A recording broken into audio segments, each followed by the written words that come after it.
राधे राधे दोस्तों, देवशयनी एकादशी व्रत कथा। आषाढ़ मास के शुक्ल पक्ष की एकादशी को ही देवशयनी एकादशी कहा जाता है। इस एकादशी से चतुर्मास का आरंभ माना जाता है। इस अवधि में कोई भी शुभ कार्य जैसे विवाह आदि नहीं किया जाता। मान्यता है कि इस दिन से भगवान श्री हरि विष्णु क्षीर सागर में शयन करते हैं और फिर 4 माह बाद उन्हें उठाया जाता है। उस दिन को देव उठनी एकादशी कहा जाता है। इस बीच के अंतराल को ही चतुर्मास कहा गया है।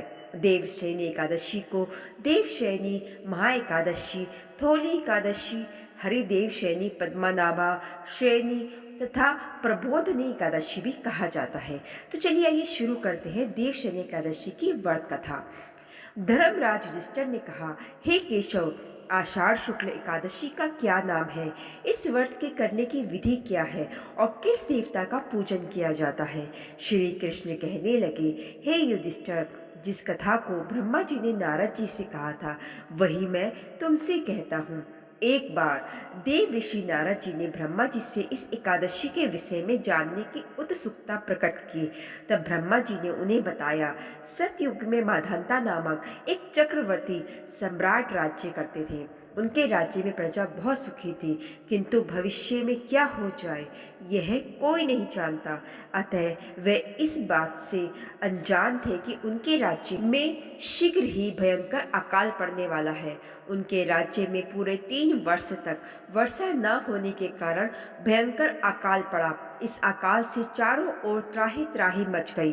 धर्म पक्ष के यज्ञ, हवन, पिंडदान, कथा, व्रत आदि में कमी हो गई।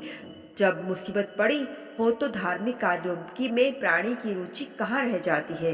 प्रजा ने राजा के पास जाकर अपनी वेदना की दुहाई दी। राजा तो इस स्थिति को लेकर पहले से ही दुखी थे। वे सोचने लगे कि आखिर मैंने ऐसा कौन सा पाप कर्म किया है जिसका दंड मुझे इस रूप में मिल रहा है। फिर इस कष्ट से मुक्ति पाने का कोई साधन करने के उद्देश्य से राजा सेना को लेकर जंगल की ओर चल दिए। वहां विचरण करते करते एक दिन वे ब्रह्मा जी के पुत्र अंगिरा ऋषि के आश्रम में पहुंचे और उन्हें साष्टांग प्रणाम किया। ऋषिवर ने आशीर्वाद देने के उपरांत कुशल क्षेम पूछा। फिर जंगल में विचरने व अपने आश्रम में आने का प्रयोजन जानना चाहा। तब राजा ने हाथ जोड़कर कहा, महात्मन, सभी प्रकार से धर्म का पालन करता हुआ भी मैं अपने राज्य में दुर्भिक्ष का दृश्य देख रहा हूँ। आखिर किस कारण से ऐसा हो रहा है? कृपा करके इसका समाधान करें। यह सुनकर महर्षि अंगिरा ने कहा, हे राजन, सब युगों से उत्तम यह सतयुग है। इसमें छोटे से पाप का भी बड़ा भयंकर दंड मिलता है। इसमें धर्म अपने चारों चरणों में व्याप्त रहता है। ब्राह्मण के अतिरिक्त किसी अन्य जाति को तप करने का अधिकार नहीं है, जबकि आपके राज्य में एक शूद्र तपस्या कर रहा है।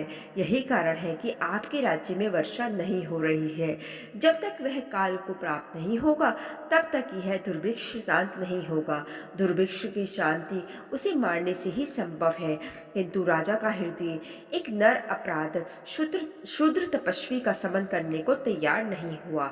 उन्होंने कहा, हे देव, मैं उस निरपराध को मार दूं, यह बात मेरा मन स्वीकार नहीं कर रहा है। कृपा करके आप कोई और उपाय बताएं। महर्षि अंगिरा ने बताया, आषाढ़ माह के शुक्ल पक्ष की एकादशी का व्रत करें। इस व्रत के से प्रभाव से अवश्य ही वर्षा होगी।